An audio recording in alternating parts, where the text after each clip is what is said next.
Okay, so after 2 days argument with my laptop, maybe we finally managed to do a video. So what I wanted to do is I go through the autopsy report for Stephen Smith, and also I did read in total, I think it was like 150 pages of the highway patrol notes and the SLED investigation. And because everyone is talking about the whole investigation apparently was so unfair and nothing was done. But I think it paints a quite different picture when you actually go through the whole documents. And I thought I'd just make a video because it was just too much to post on Twitter, and you couldn't really get the whole picture of what was actually going on. So I will go through all the kind of stuff.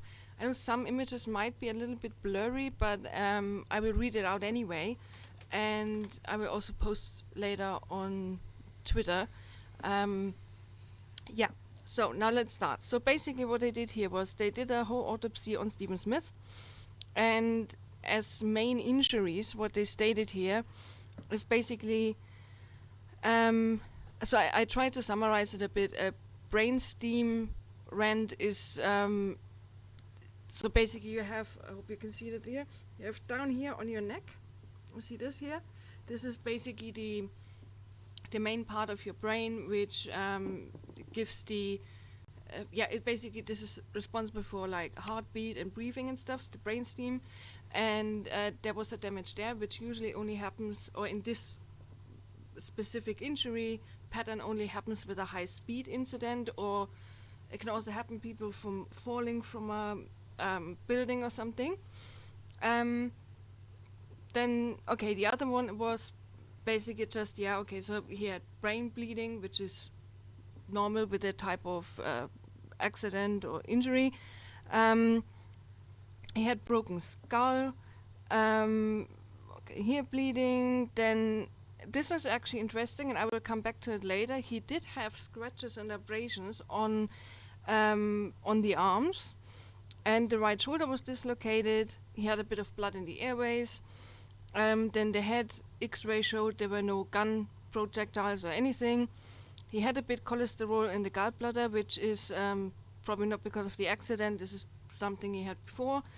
And they didn't find any alcohol or drugs in the blood system. So now I will also come back to it later, but basically they said the cause of death is a blunt head trauma, and because they didn't really find anything else, and he was found in the middle of the road, so they said probably he got struck by a vehicle or more like a mirror or something. But the manner of death was actually listed as undetermined. But this is actually like really, really important in this whole debate. So now we have a bit more detailed report. So they stated here he had a black sneaker on the left foot, and they brought another sneaker from the right foot separate to the body, which is interesting because there was a long debate about that he had both shoes on. It probably fell off when they transported him or something. Then this is actually also very interesting. They were really quick, like they paper bagged his hands for potential gunshot residue. So they did actually quite, from the beginning, like they did actually a really good investigation. Okay, then they realized, okay, the right pupil was diluted, so it was bigger than the other one. Pay attention to that, because if you have any elderly people around you, usually when one pupil is larger than the other one, it's one of the first warning signs of a brain bleed and a stroke as well. But some people are also born with a difference, and this was in the emergency service always a headache, because you were so quick to think, oh my god, someone has a brain bleed, until you asked them, did you always have it like that? And they were like, yeah, I'm born like that. You're like, oh crap. Okay. So I just wanted to mention that, because I thought maybe it's a good knowledge for people to have anyway. Then they described what injuries he actually had. So it seems he had a large wound which went basically from the back of his head to the front on the right side, towards the eyebrow. Then bilateral periorbital hematoma. This is so. Usually you don't really use the word. It's called panda eyes, and you have that when someone has a fractured skull. Sometimes with gunshot wounds in the head, and a lot of times you can also get it when sometimes people when they have these sinus surgeries. And what it basically means is you have around here, like a panda, a really dark bruise. That's why it's called panda eyes, which is completely normal for the type of injury. Okay, then he has, the fractures from the skull, which all matches his right side. Here, basically, the bones are broken. Then this here is very important. So the right shoulder is dislocated. Okay, so everything is on the right side. And he actually has abrasions and stuff on the right arm. So as you can see here, they described it. So I don't know why it was reported he didn't have any abrasions or stuff, which you usually find, because he did actually have them. And also on the fingers, which, like basically what it means is when something is striking you either from the front or the back, and then you fall or you roll on the concrete, and you have these scratches and stuff. So he actually has that. So I don't know why they always keep on reporting he hasn't got it. Then this is the next interesting thing. They actually looked for transfer evidence. So everything from the clothes, and then they paperbacked the hands, then they clipped the right and left fingernails, they pulled out scalp hair, they did the oral, rectal, and stuff swabs.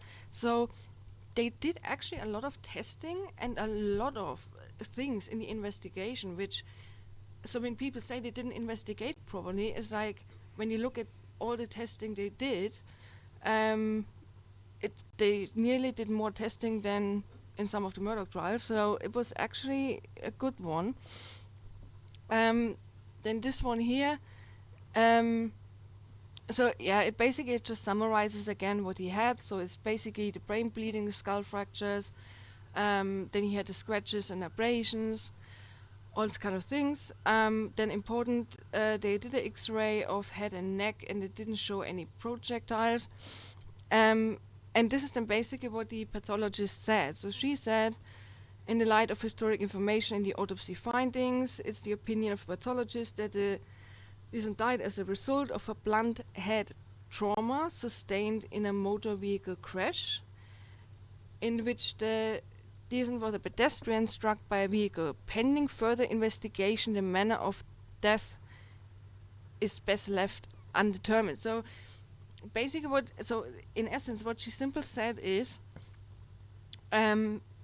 it was a blunt head trauma. And I mean, there was a documentary, they showed a bit from the crime scene, so you saw a bit of blood spatter as well. So I don't really think he was transported there, because it wouldn't make much sense. So he had a head trauma. That was basically why he died. And because he was found in the road, it makes sense to think from the height and stuff, it could be a mirror or anything. But as she said, she left this undetermined, so that then the agencies have to investigate actually what did actually strike him. So I don't really see much of an error from the pathologist here, because it is not that she simply said, oh, it's an accident, nothing to investigate. No, she actually said the opposite. So she simply stated a fact. And there are a lot of states where when someone is found in the road and you don't, I know, he hasn't got a knife stuck in the chest or something, and you can't really determine anything else, then it's down to a motor vehicle accident. But then the other agency basically investigates what could happen. So now here we go to the incident report, what was actually reported. I just snapped it out, made it a bit bigger. It basically said the incident took place involving the victim and an unknown subject. So that's how they worded it. The victim was found in the middle of the Sandy Run Road. deceased from some sort of blunt force trauma to the head. So they say some sort of blunt force trauma. Responded to the scene, I saw no vehicle debris, skid marks or injuries consistent with someone being struck by a vehicle. Well, that's actually interesting because, so the thing is, usually when you think someone is struck by a vehicle, you think you fall on the front of the vehicle or you get hit by the front, but when you think there are a lot of like industrial vehicles, like the mirrors or some of not just a tractor but like other trucks, and they have some metal stuff hanging out, so could be, for example, when someone would walk towards a vehicle, maybe try to wave them down or something, get struck by this metal piece, then you don't really find pieces like an accident. Like, it's not as if you crash into another car. But he had the abrasions on the arm, so this is a bit of an issue how he worded it here. The victim's shoes were loosely tied and both were still on. After consulting with MAT, we see no evidence to suggest the victim was struck by a vehicle. The incident is still under investigation with supplementary report to follow. So, and then he gave us his artistic talent with this drawing of the accident scene. So I mean, regarding the shoes, it's like people have a bit in mind that you get struck by a vehicle and you get like thrown through the air or something, but it doesn't have to be like when you stand on the side and something just hits your head from the back and you basically turn around and fall to the ground. It doesn't necessarily mean you have to lose your shoes. So now here we come to his notes, what he did. So this was basically in the beginning when he was called. He said, called me to advise that he was told it appeared to be a homicide and SLED was taking over. I was advised there was a possible gunshot wound to the victim's head. And this is actually where the whole nonsense basically starts, because of this error when they looked at the victim in the first place. Oh, and then it goes on. So you can see it was like on the 8th of July, and then it actually took a while until they got the information after the autopsy that there was no gunshot wound to the head. So, but what they did basically on the day of the accident and the day after was, so you try to gather more information, they try to make a plan of action, and a flyer was made. This is the flyer over here where they simply ask people to come forward. Then he went to the funeral home to examine the body, and he tried to speak to the 911 caller. Then he went back to the accident scene and then tried to gather more information from the phone. Then they were actually told that they were not needed at the autopsy because a SLED would be at the autopsy. So they also went back to the funeral home again, looked again at the body, took pictures, and then he interviewed the 911 caller. I mean, by now we've all heard the 911 caller who said, yeah, I think there's something in the road, and that's it. Then he also went to Stephen's family and talked to them.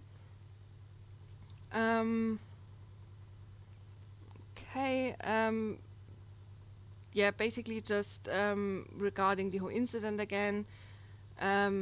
So it was stated again there was a white male was found in the roadway. Only injuries to the victims were around the head area. But again, the issue is that they thought being hit by a vehicle means you stand in front of a vehicle and someone runs you over, where you then have like a lot of different broken bones. But when something is stuck out of a piece of metal from a truck, and it just hits you on the head, you don't need to have broken legs or something. So their whole, what they imagine in their head doesn't necessarily mean that this is the way the accident has happened. So this is basically where everything starts to go a bit down the hill. And then he was advised again that it appeared to be a homicide and SLED has to be called. and again with a possible gunshot wound to the victim's head. And at this point, I contacted Baba Broker and advised him of the circumstances. Interesting here, when he interviewed actually the family, said Stephen would never have been walking in the middle of the road, which is interesting because in one of the documentaries, the sister actually said they did walk, or she did also walk with him in the road before, but then they would simply jump in the woods when a car was coming. So she didn't say he would never do it. She said they did it, but they would basically be smart enough to not stand in front of a car, which is obvious. Then they also removed the clothes and iPhone and brought it all to SLED for analysis. He did another audio interview with a 911 caller. And the 911 caller basically said he never stopped. He thought it was an animal. Then when he drove past, he actually saw it was a person and then called 911. And he went to the impound to take pictures of Stephen's car. Now this is a bit interesting here because this is basically roughly a week or so later after the accident. He was contacted by Mark Pickard, and he said he was actually in a relationship with Stephen Smith. And he said he had talked to Stephen by phone and texted on the morning of the incident, and he believed it was foul play. So, but then shortly after, he called him again. He said he's actually not sure about the timeline, and he just rambled something during the conversation. And this guy, we have to keep the name a bit in mind because he pops up a few more times, and it's just really odd. Okay, so what they did then, they got the laptop and the iPad. Now this is a bit interesting. This Mr. Pickard, he just seemed to, he called again, and he called again, and again, and he called again, which is a bit odd. What's so important, right? So then he talked to Stephen's twin sister, and yeah, basically, so the sister and the mother, they both stated that Stephen became very secretive about roughly 2 weeks prior to the incident, and they don't know anyone who had a problem with him. He had a class on the day, and just Stephen didn't really talk a lot about his boyfriend. And he took the iPad to further analysis and also spoke to Stephen's mother. The mother also confirmed Stephen became more secretive. Then this is interesting because she said Stephen had a friend in, I guess that's probably short for Beaufort, and he had a disagreement with him a while back named James, and then said, but then they became friends. And so thought it was strange Stephen was not studying like he used to, and he was playing hockey from school. So it seems there was stuff going on, they couldn't really make sense of it. But the guy, at least, I mean, he gave everything. He only had the name James. He tried tracking down a James in Beaufort. And this is actually interesting because he wanted to check a video from a store where apparently someone saw this Mike or Mark Pickard earlier the morning of the incident. So this is the weird boyfriend who apparently was in the area of the accident in the morning in a shop. But unfortunately they didn't have any videos. And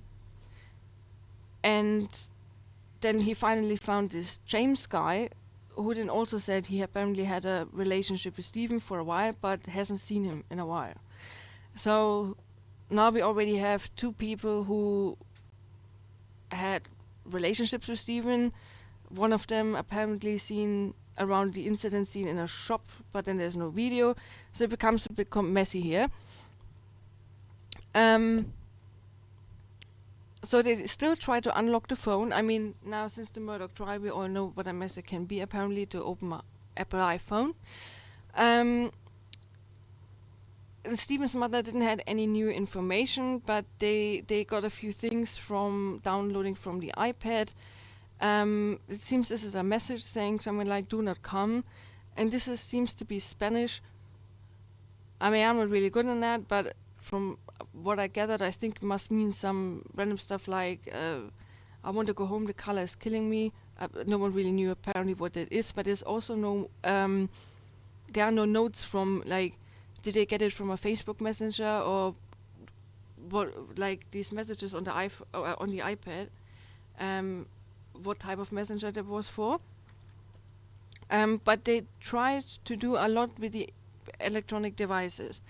Because they got the iPhone back, and then Stephen's mother actually said that she was apparently the second fingerprint for the phone, so that she could potentially unlock it. So what he did, he thought, well, that's great. I take the phone and I bring it, meet up with Stephen's mom, and she can unlock the phone. But the problem was, so this is already a bit messy because there's no chain of custody for the phone. So whatever they find, there's a bit of an error because it seems the phone was everywhere and nowhere at the same time. In the end, he did meet up with Stephen's mom, but she was unable to actually unlock the phone. He also interviewed Rachel Tooten, which is a bit interesting because I was always wondering, because we remember Nolan Tooten from the Murdoch trial, if this is then the sister or something, because same name, but who knows. Anyway, she said, she just spoke him or texted with him the evening before, so nothing really new. Then it goes on again with the iPhone, with the iPad. He got the iPad back. He returned the iPad to Stephanie. And now this is a bit where the rumor mill actually starts, because so Stephen Smith's sister said he had some information that she needed to give me, and then she wrote him an email with the informations.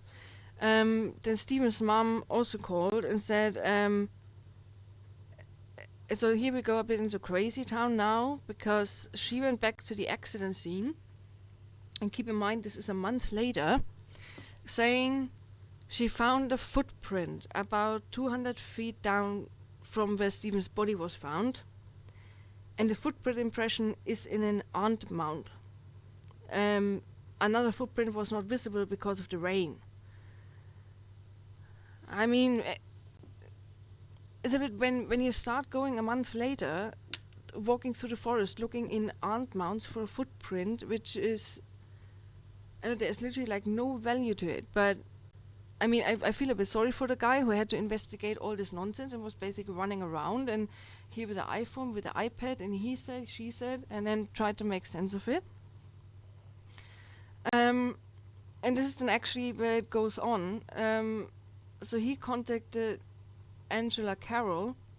This is in relation to what Stephen's sister wrote him the email to, because Stephen's sister said that a boy named Brendan asked if Stephen and Buster Murdoch ever had a type of relationship. So then he tried to get in touch with Brendan's phone, but there was no answer, so with the boy who said it.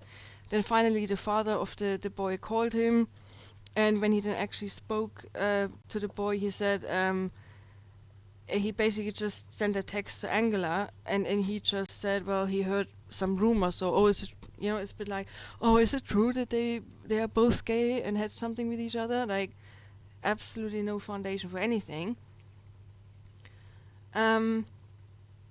So this seems to be where it already started with these weird rumors, but it was just absolutely unfounded. There was just nothing about it. Then when they accessed the iPad, he said he still tries to get to some sort of a timeline. Breadcrumbs file, don't know what it is, but apparently he also didn't have the iPad the night before he died.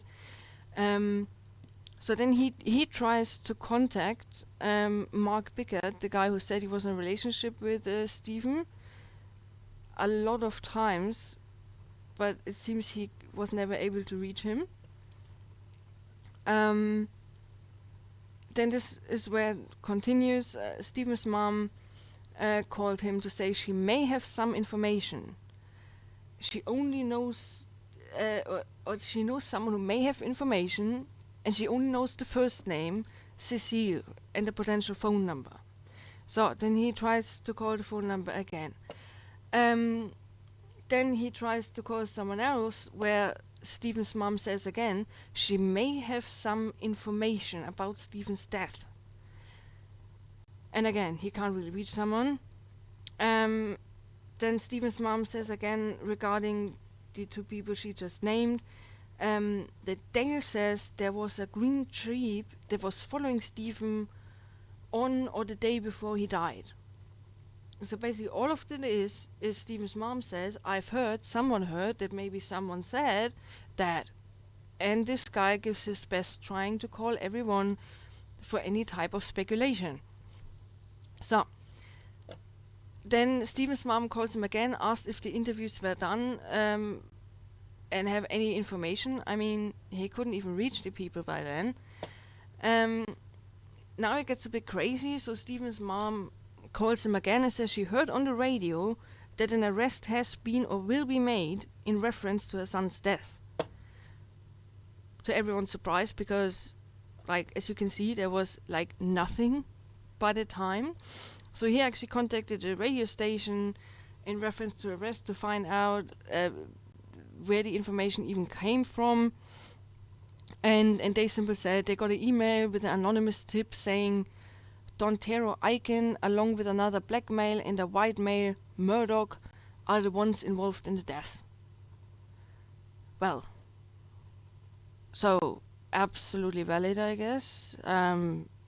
It's just this poor guy has to dig through all of this nonsense.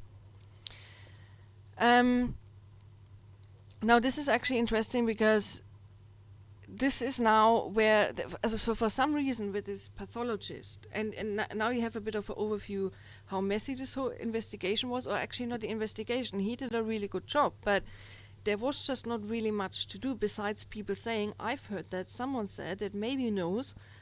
There was not really anything solid. But now, here comes now the whole trouble regarding the autopsy. So, the summary basically is,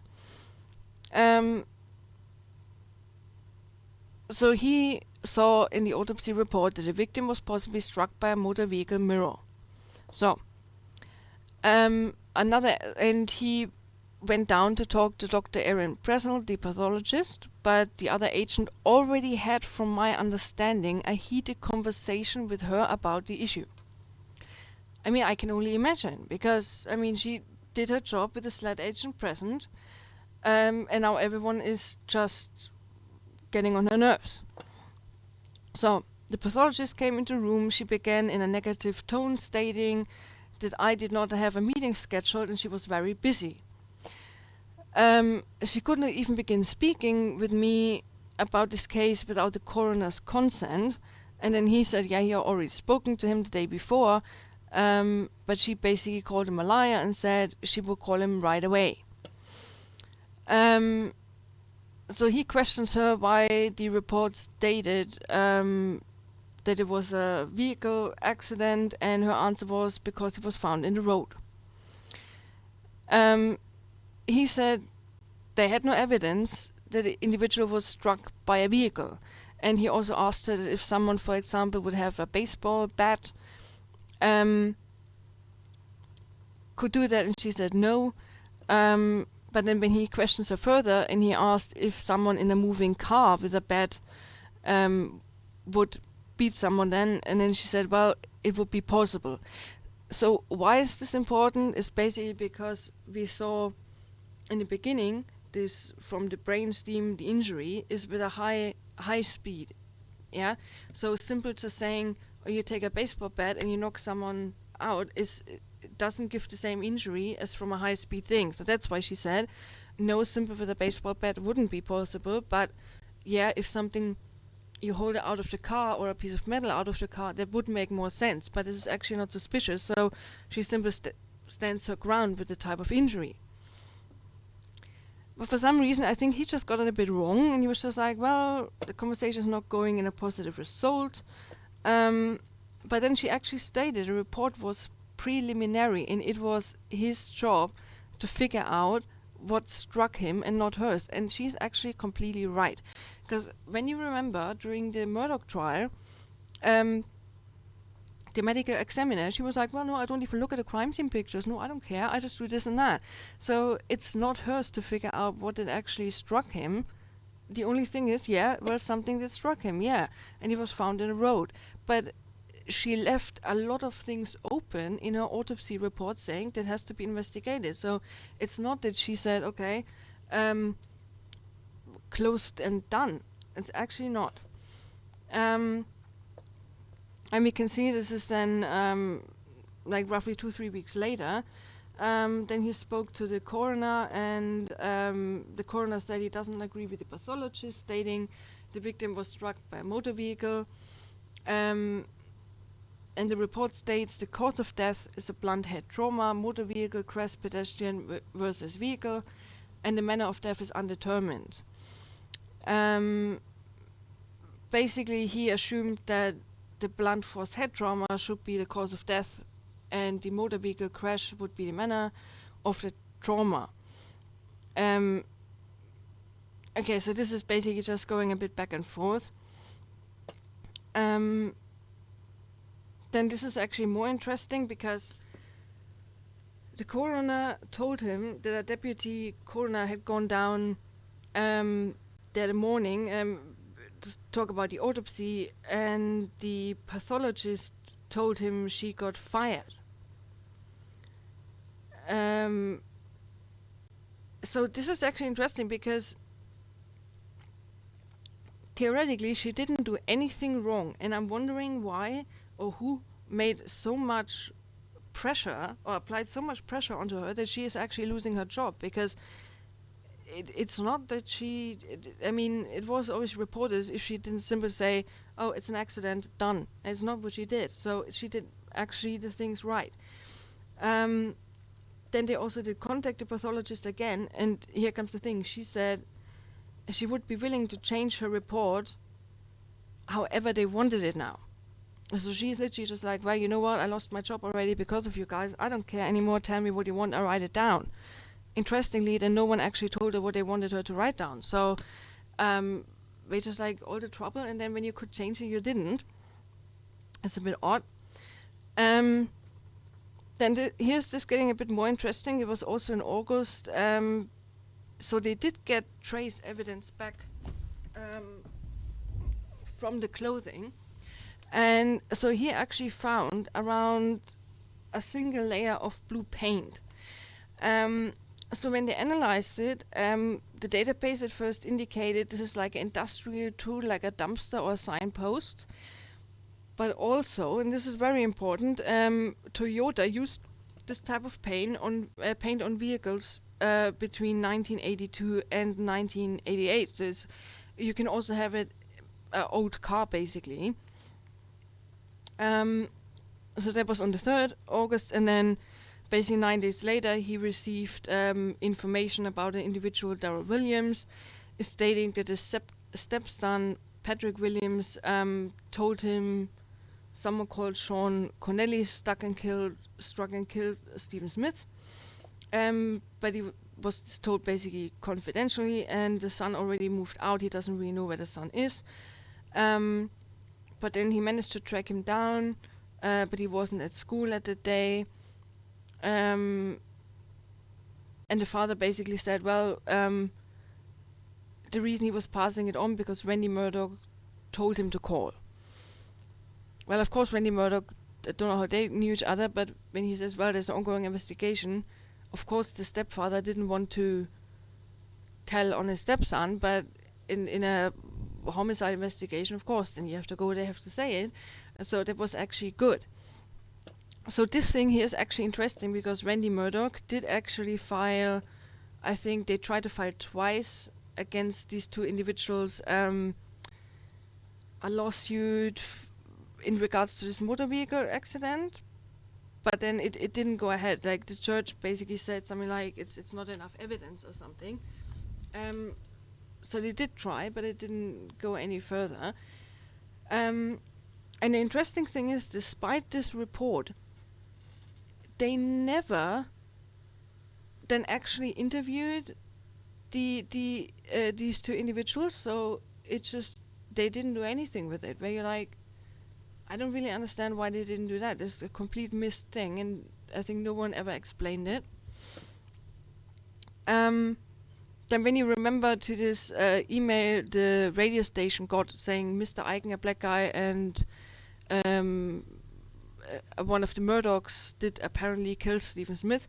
So he managed to track down at least Mr. Eichen, and Mr. Eichen basically advised him that he was working for a logging company, and he has no knowledge about who killed the victim, and he only knew about the accident through Facebook. And he said he was actually cutting a track of woods in Ravenel during the week of the murder, or accident, how you want to see it. Then he says again, the only connection he basically has is because they all seem to have gone to the same high school. And he said, this is actually interesting. Apparently, Stephen was a trainer with a football team, which I didn't really think, didn't really picture him as a football trainer. Okay, yeah, they also asked him if he has any idea why someone would kill Stephen. He said he had absolutely no idea about it. And then this is interesting because, as you can see in the whole report so far, not really a lot about Murdochs actually came up. So it's not really pointing was like, oh, here we go. But still, he asked him immediately if he was friends with anyone with the last name Murdoch. And then he said he went to school with a girl with the last name Murdoch. That's actually interesting because I found a woman with the last name Murdoch from the area, and I think she wrote a PhD or something, regarding addiction and DNA and genetics and stuff. This is very interesting. I was wondering how they are related, but it's, of course, seems there are more people with the name. So he said he went to school with a girl with the name Murdoch. He asked if he knew any boy with the last name Murdoch, and he said he knew one that graduated with a victim.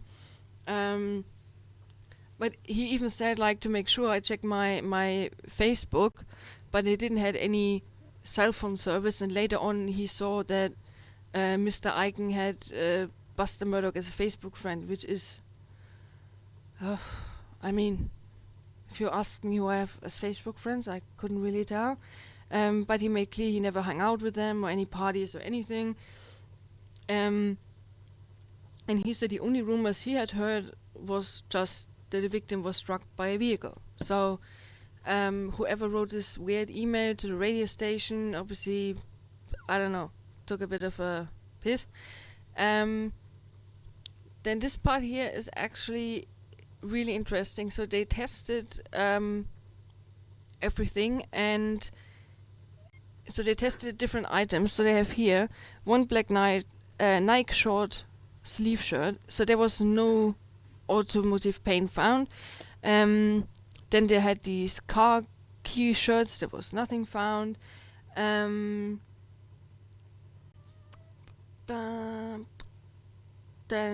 they didn't find anything either. And the footwear, they didn't find anything. So, but now they actually found some debris collected from all these items together. And when they tested it, they actually said several single-layer metallic blue paint chips were found. Due to the condition of the sample, no make, model, and year information were able to obtain.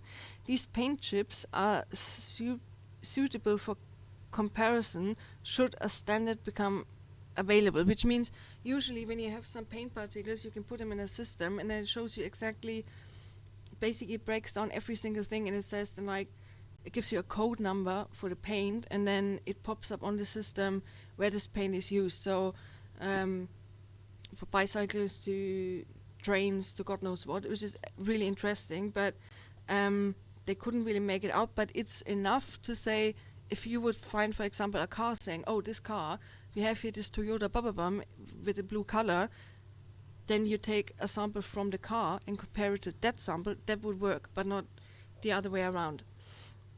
Okay.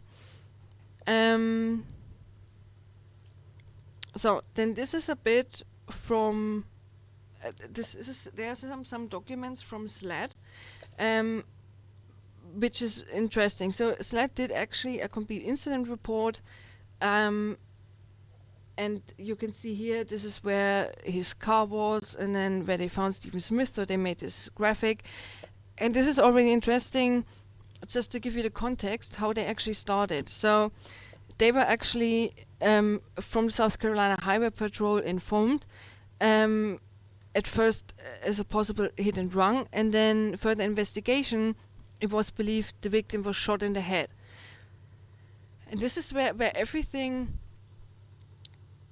basically the whole investigation just got completely thrown off because of this error in judgment in the beginning. So what they had here, the SLED crime scene notes, basically said. So again, they said he had injuries on the victim's left arm, left hand, and head. And this is then the issue what they had. They said a hole in the skull was located above the victim's right eye. It was still unclear at the time if this hole was caused by a projectile. The victim's right arm was covered in blood, and agents were unable to see any injuries. Agents searched the area for cartridges cases, and the victim's hand was backed. So, but the problem was, they looked at him and they were like, "Oh, there's a hole in the head. Bang! It's a gunshot wound."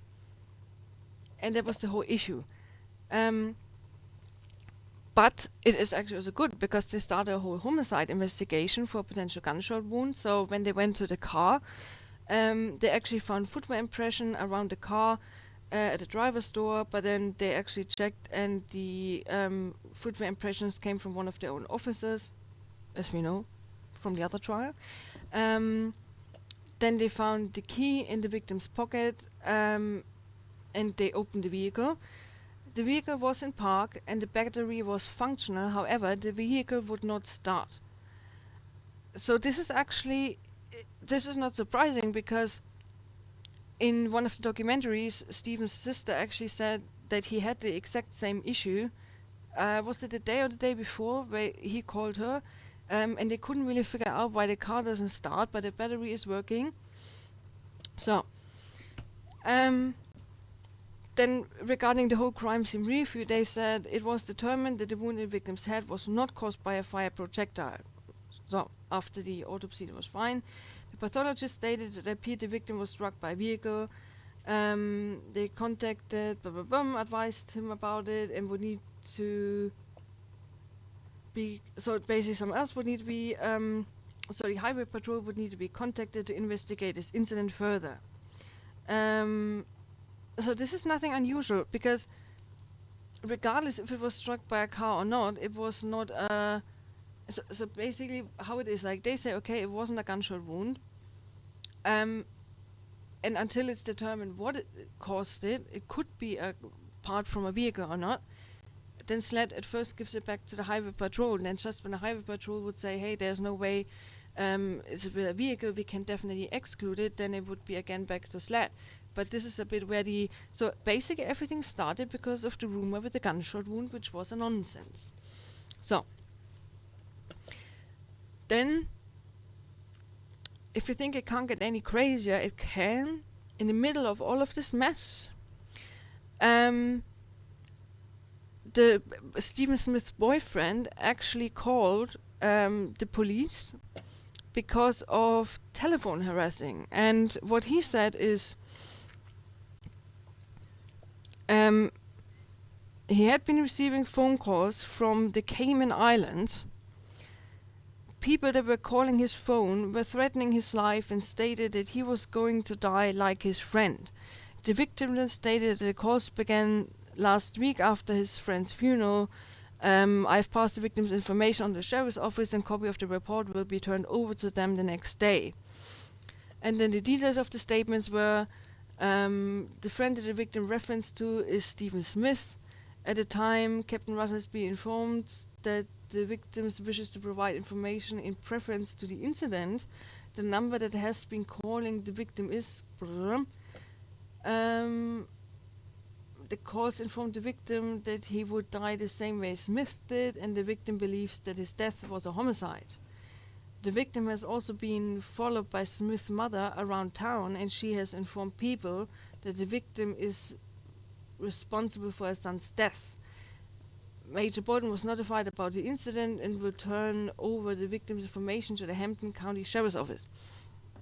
So, because so now in this whole investigation, I see where everything went wrong regarding the false assumption of a gunshot wound and then backtracking. And on top of everything, you have Stephen Smith's boyfriend getting threatening calls, and the mother is basically stalking Stephen Smith's boyfriend and tells everyone he's responsible for the death. So it's just an absolute mess. But this one here, that gives actually, then this is a complete timeline report overview, makes everything a bit clearer. So it started here on the 8th of July. He said at first he was immediately informed it was a homicide, not a hit and run. Okay. Then they called out the coroner. I'm wondering if it's the same guy who put his hands in the armpits. I need to look that up. Anyway, the coroner on the scene also said it was a homicide. And he pointed out the wound to be a gunshot wound and showed me the entry point. So this is actually interesting. The coroner was so wrong that he even declared something as a gunshot entry wound when it wasn't even a gunshot wound. This is just messed up. And then he said, pointing to the entry point on the head and also defensive wounds on the hand.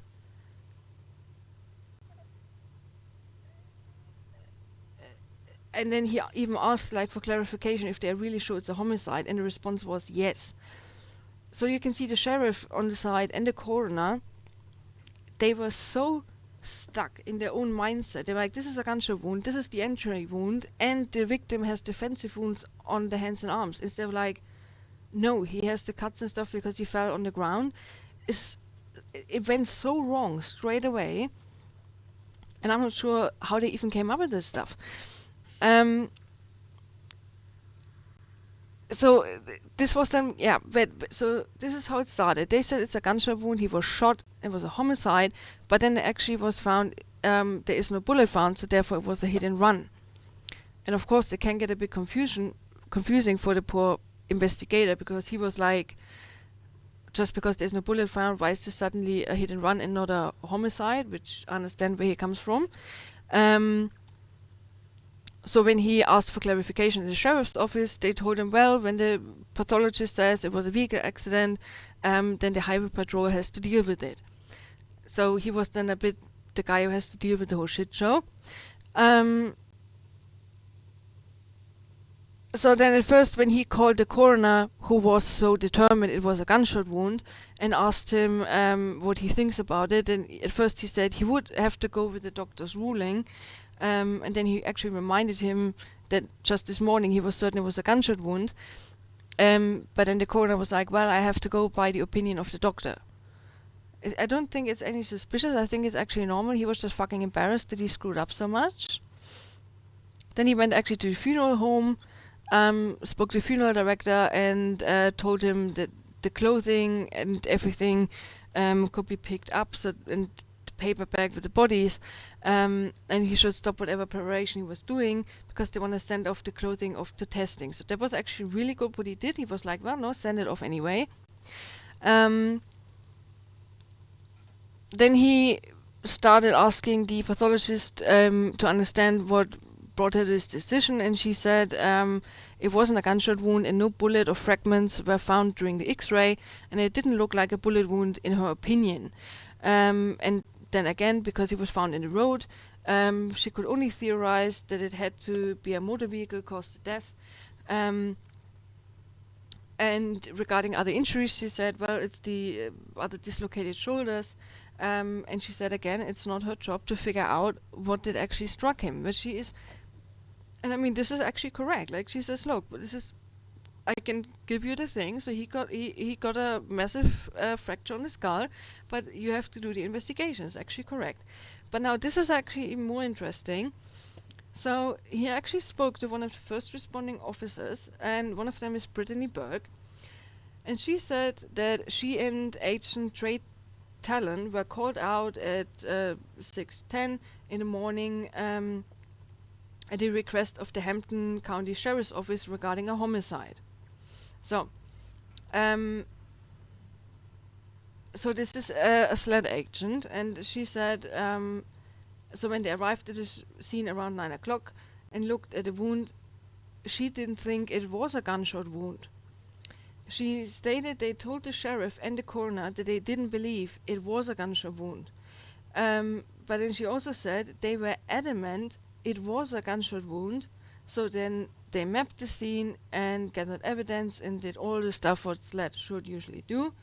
And then she said they found a smartphone and the car keys in the deceased right pocket. The phone was undamaged, but they couldn't get it to work. So when you see SLED immediately said, well, it doesn't look like a gunshot wound, but the coroner and the sheriff, they were like, that's a murder, it's a gunshot wound. So you see how it's already clashes there. And of course, SLED at some point was like, okay, shit, now we have to do a whole investigation. And then there's an autopsy saying, well, it's completely bonkers. Well, of course, they're a bit pissed off. But regarding the car, it's actually interesting. They found engine oil in the vehicle. And they actually didn't believe that he had, it's not about getting gas. I don't know who brought up the whole nonsense that he went without a wallet to get gas or something, because they said the vehicle must have had different trouble because they couldn't get the vehicle to start. So, but this is what he had already during the day and the day before, that he couldn't get a car to start despite the fact there was gas in it and stuff. And because he was found between the car and his residence, they thought, well, he just walked home. So, which actually makes sense. So he would, the whole thing about walking getting gas doesn't make any sense. I don't know who brought it up because it's not written anywhere that someone said he tried to get gas. So yeah, then he stated again the whole confusion because there were no visible injuries on the victim other than the head and the road rash on both arms, which is important because that's what he actually had. Then this is interesting because they got actually so suspicious about it that they went to the 911 caller's residence to speak with him. But he was not home, and they actually then also checked the car if of the 911 caller if anything looks suspicious. So they actually were thinking, maybe the 911 caller there's something a bit off.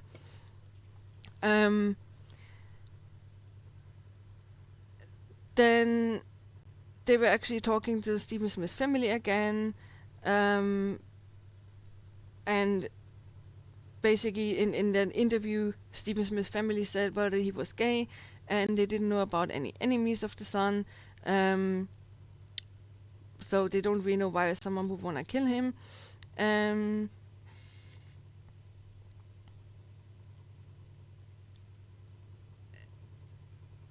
So this is then interesting because now they really investigate in all directions. So they went to 911 caller, they asked again the family, and then they figured out, well, maybe it's a log truck that might have struck Stephen Smith, because when you remember, when they analyzed the paint particles, that was one of the things that could be or could use the type of paint.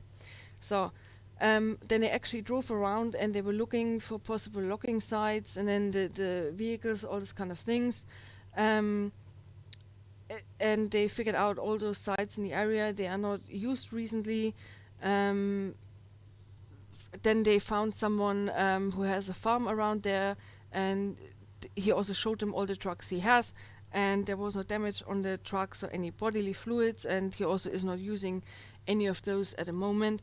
So so at that point they did really investigate in all different directions, and then they also went to Bobcat Landing, that's apparently somewhere where Stephen Smith was the night before, swimming, and they checked the whole area there, and they couldn't find or see anything out of the ordinary. So they did investigate in all directions. They had a look, and I think it was like, yeah, they did really a lot at that point. Interesting it was, so when they checked the iPad and the laptop, and they figured out that he used the ally Noah Rivers, and he went onto some homosexual chat rooms, which is interesting because apparently from people who know the context, they said it was a risky behavior what he did online, so whatever he did there wasn't really very good. But then this is actually an important point. They did interview a subject in his 40s who was supposedly the boyfriend of the deceased and believed there was a foul play, but his story was inconsistent and he was asked to take a polygraph by the MA team. He stated he would do so. That is yet to be arranged. So because they didn't say the name, it's unclear if that's now this Mike Beacon what we've heard before, or if it's someone else. But now it gets interesting because this Mark Pickard, who said he was Stephen Smith's boyfriend, he actually posted in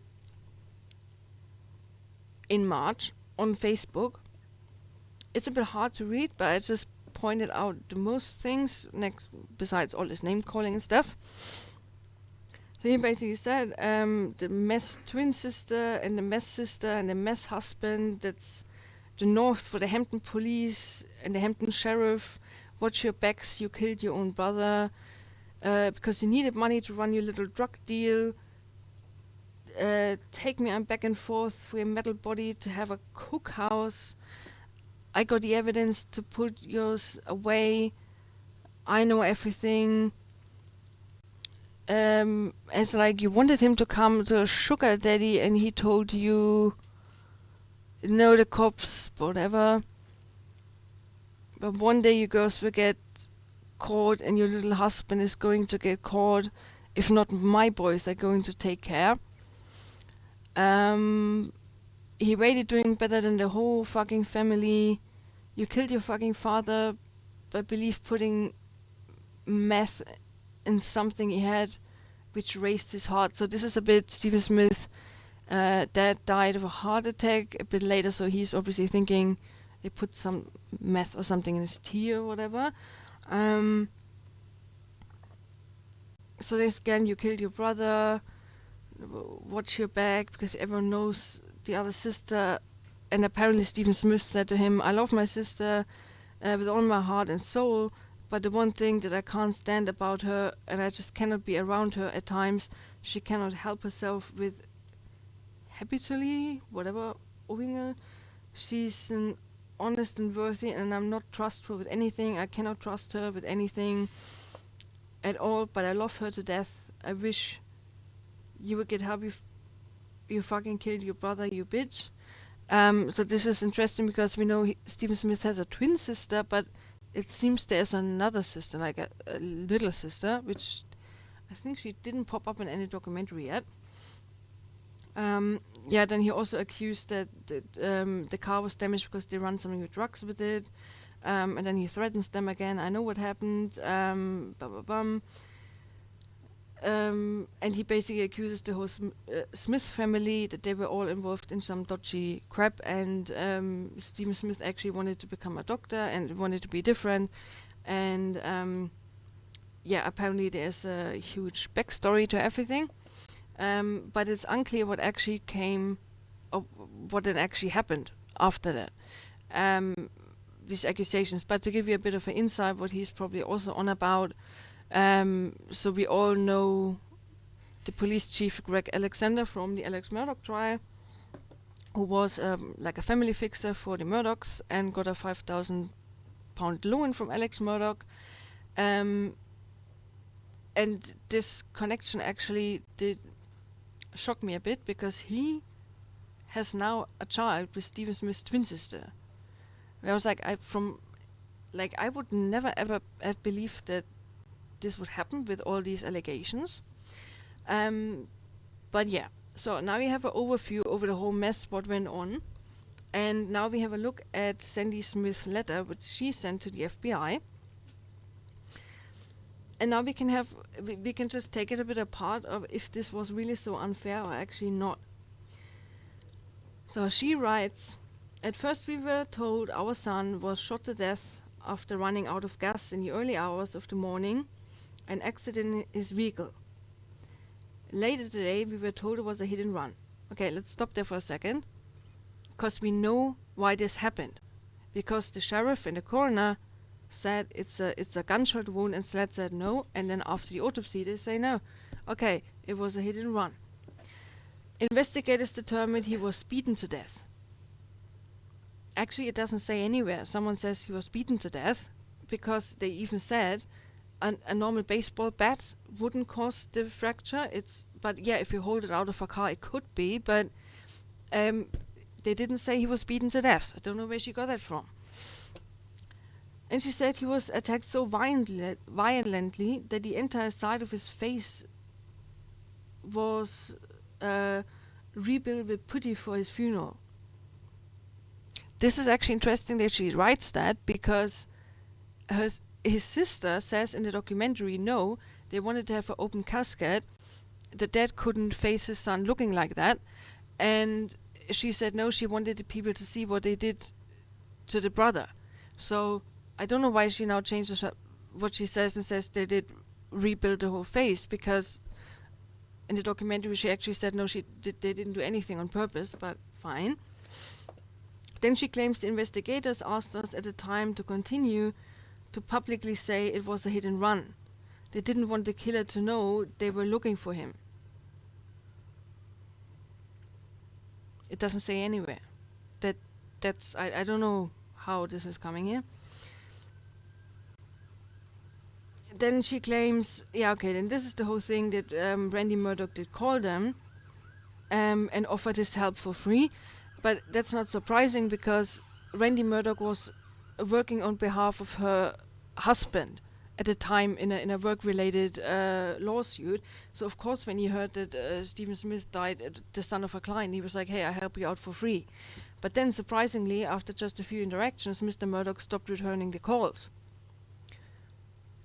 Well, yeah, because, so first of all, he did file the motor vehicle lawsuit when it was alleged that someone did hit Stephen Smith with a car. So then he filed a lawsuit, but it didn't go through. It didn't pass the judge, and the judge said, well, there's not enough evidence to actually do it. And on the other hand, as soon as it became then a homicide investigation and was led in the highway patrol, well, no, of course, he said, no, I'm not getting involved in that. I'm a personal injury lawyer. I can't, it's nothing to do with him then at that point. And especially not, as you see, when everyone is like, he said, she said, God knows what. I mean, at that point, there's nothing what he can actually do. So he needs to wait for anything, solid. Then she states again, so Stephen's sister was approached multiple times, and Pierce telling her that Solicitor Murdoch's nephew were responsible. Well, that's not any evidence. And the brother of Stephen Smith, so apparently he also has a brother, was approached at work by a young man he did not know, and the young man said he was present when Stephen Smith was murdered, and he witnessed everything firsthand. So, and he said that Buster Murdoch graduated with Stephen, beat Stephen to death with a baseball bat.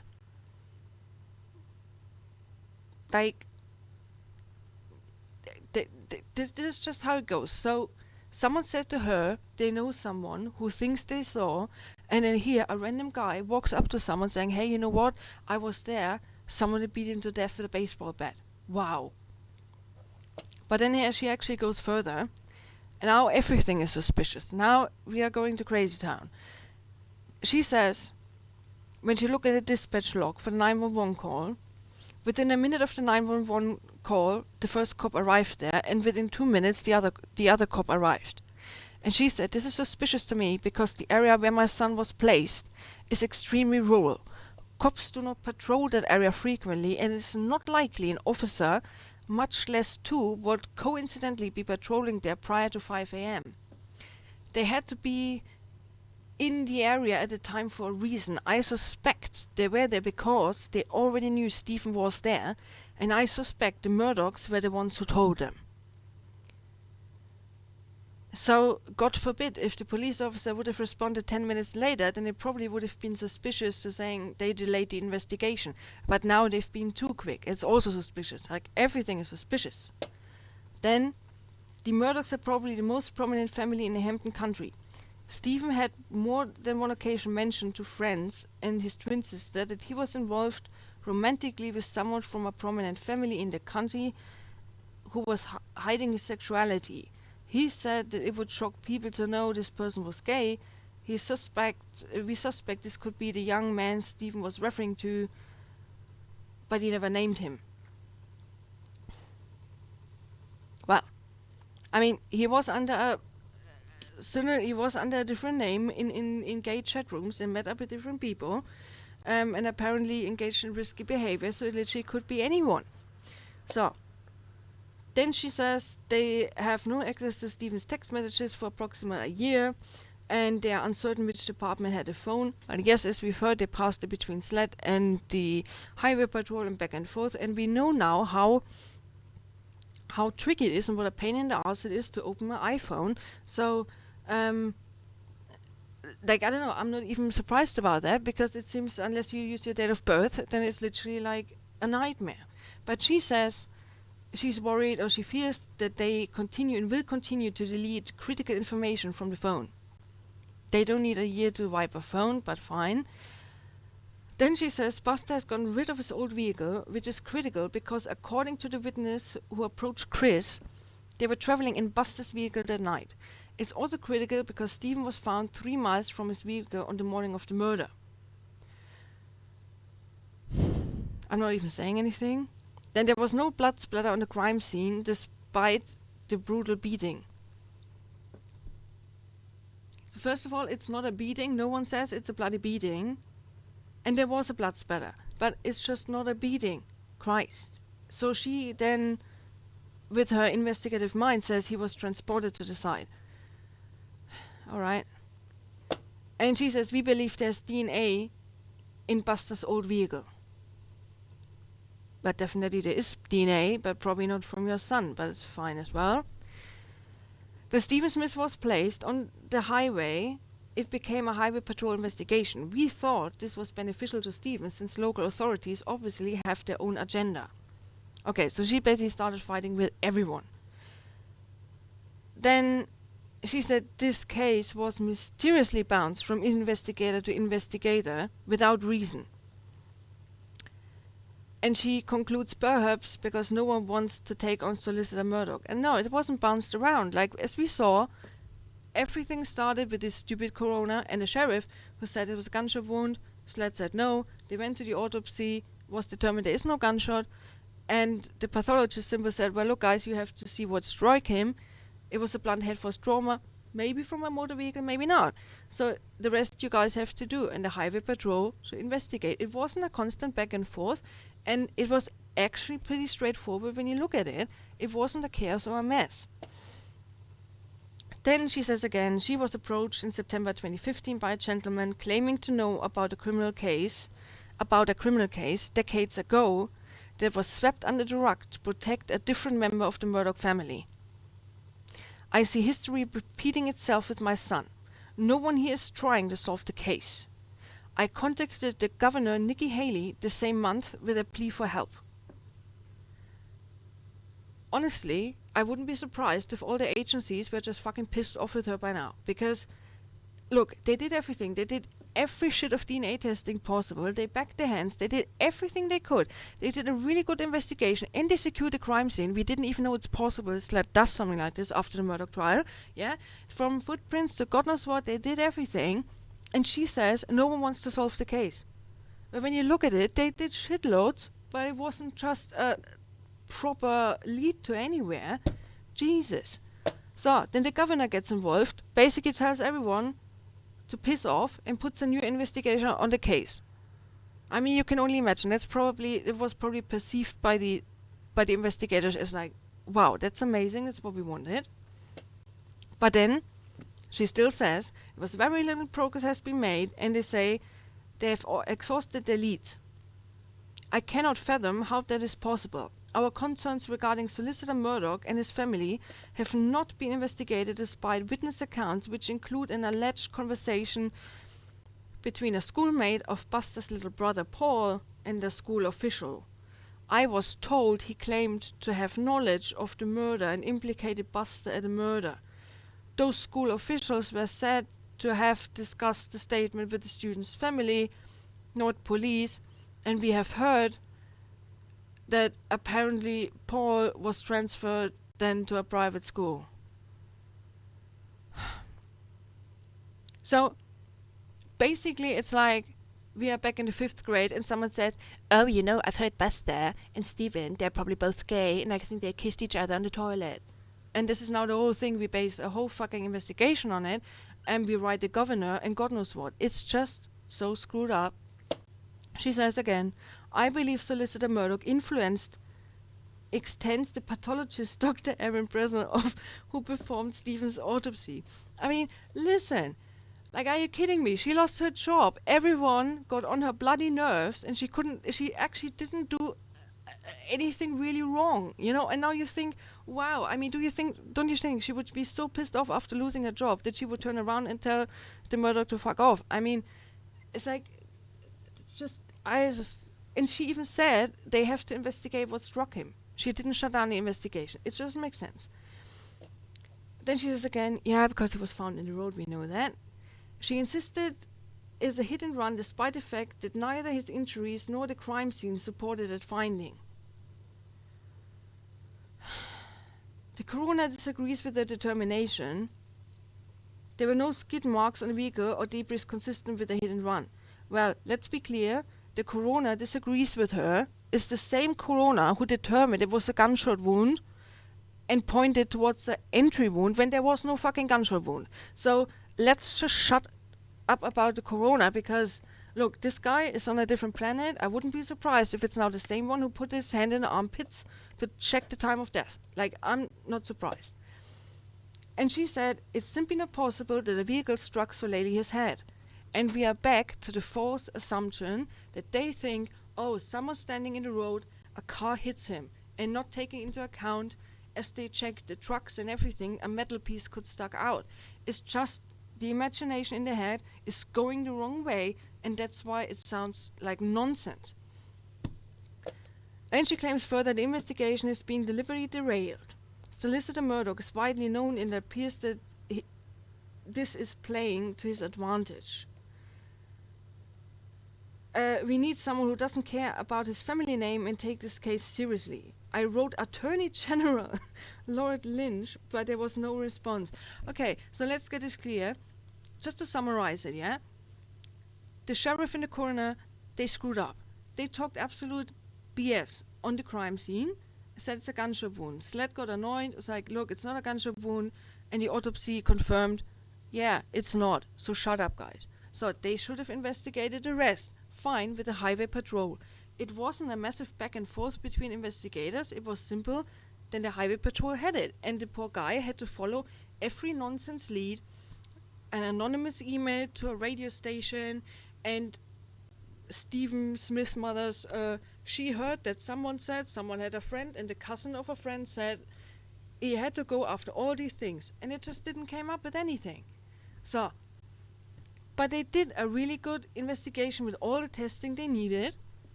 Then at the same time, Stephen Smith's mother hunts down Stephen's boyfriend and accuses him of murdering their son, while the boyfriend is getting insane and threatening posts about God knows what drug cookhouses. Yeah? I mean, try to imagine you're the guy from the highway patrol. I mean, I think at some point you just think, you know what, I just become an alcoholic and just give up because this is such a nonsense. And then the mother goes on and emails the governor and the attorney general and God knows what with these complete nonsense accusations, especially after she did run around saying it's the boyfriend, Stephen's boyfriend killed him, and now suddenly she changes her mind, and the whole letter is basically saying the Murdochs did it. But actually, when you look at the notes, not a lot of people even said it. It was just someone said they might have heard something, and that's it. And now she bases a whole FBI letter on this nonsense. So I'm not really sure where this whole thing is coming from, that they didn't do an investigation and all this kind of stuff, because they did do an investigation. But when you look at it, there was really not much stuff to be found. And yeah, maybe when a part of a vehicle struck him, maybe you will never figure that out. But there is not a big of a cover-up. It wasn't a derailed investigation. Everything was actually done, and I feel kind of sorry for the pathologist, because she did actually a good job. And I don't know who applied so much pressure, but I mean, she lost her job now. So, and regarding the exhuming the body, it's like, look, you won't find much stuff. And this is the interesting thing. Now, when people said, oh, they didn't do the testing on the clothes and stuff, as you just saw, they did. And they did find paint particles. So, yeah, I mean, what else do you want to find? At some point, you just, they can go over the stuff again, but they probably won't find much else. But the whole claim they didn't do what they should have done, it's just not correct. It's not correct. And the whole entanglement with the Murdochs seems to be just a complete nonsense going through all of it. And I will make some posts later with some of the documents on Twitter, so then people can download and read it from themselves as well. Yep.